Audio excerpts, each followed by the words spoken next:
HIRARC is a principle used in a workplace to manage safety and health. The process of HIRARC requires 4 simple steps. The first is to classify work activities. The second is to identify hazards, followed by managing risk by calculating or estimating the probability and severity of the occurrence of the hazard, and finally to determine whether the risk is tolerable and if necessary to take control measures. For this assignment, we have used the HIRARC template from Persaka Persada as the reference to identify the 3 job activities in order to conduct the risk assessment. So, for the first job activity is earthwork. Earthwork refers to the procedures through which the earth surface is dug, transferred, and compacted to another site.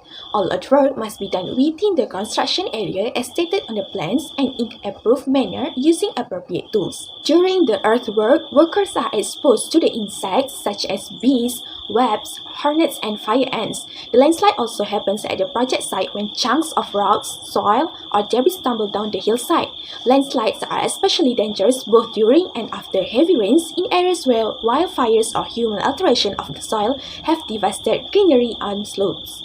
In addition, hazards also occur while the vehicle is reversing. The harm is frequently caused by the insured vehicle reversing into an item, a building, or another vehicle. In the worst-case scenario, a worker, kid, or other pedestrians might be killed. Next are the risk assessment for the earthwork.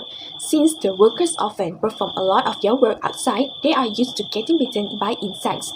They also are at risk of being buried and can cause the death due to the landslide. Accident while reversing the vehicle is one of the risks that occur at the project site.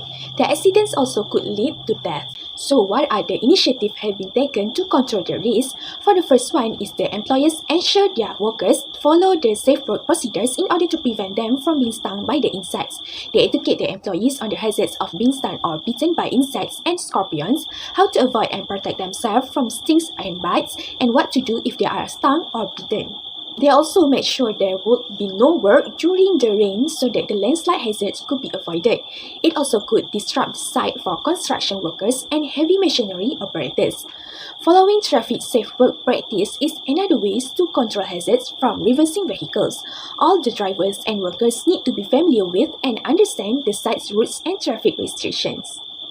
The second job activity is peeling. Peeling is widely used in the construction of buildings, bridges, and other structures when the soil on job site is unable to hold the structure's weight at a shallow depth. The hazards identified from peeling works are first noise, which can cause severe damage to hearing and can be severe for hearing loss.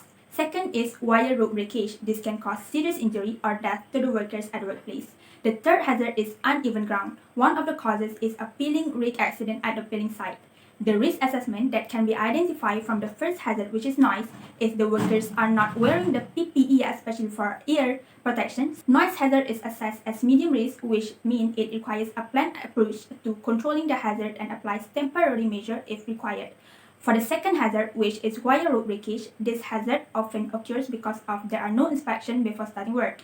Wire rope breakage is assessed as a high risk, which means it requires immediate actions to resolve risk of causing damage or serious injury or death to the workers at the workplace. As for uneven ground, the peeling rig accident may occur if the workers are unskilled and work without operator's certificate.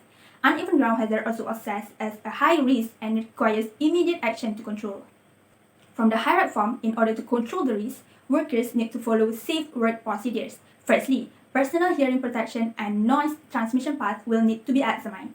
PPE also can protect people from the damaging effects of noise on hearing. Moreover, administrative controls are often required for hazard assessed as a high risk, for example, giving an initial training on safe work procedures and refresher to the peeling rig driver, and wire ropes that are used continuously should be inspected weekly, daily during normal operation, and wire ropes that have not been used for a month should be thoroughly inspected. The next job activity is using tower crane. The hazard that can happen when using tower crane is the wire rope of crane get broke and will cause the material being lifted by tower crane drop. Secondly, the tower crane has risk to collapse that will damage the property of company and bring injury to worker at site. Another is the tower crane also may be struck by lightning that can cause fatal to worker. Furthermore, the risk assessment that can be identified from the job activity is there is no competent operator who can checklist the tower crane, and cause the tower crane did not go through proper maintenance. Secondly, the worker who did not work based on safety rules that has been set up will expose to hazard at site. Thirdly, the worker who worked during heavy rain and lightning will have high chance to get struck by lightning, as the factor of tower cranes such as height and substances of tower crane can attract lightning. Lastly, the risk control can be applied if need for crane operator to follow all the instructions and safe work procedure which involve with tower crane with competent person to ensure its safety. Next, the crane operator is prohibited to work during heavy rain and lightning to avoid any unnecessary accidents. Providing a safe and healthy work environment for workers should be at the top of the priority list as an employer.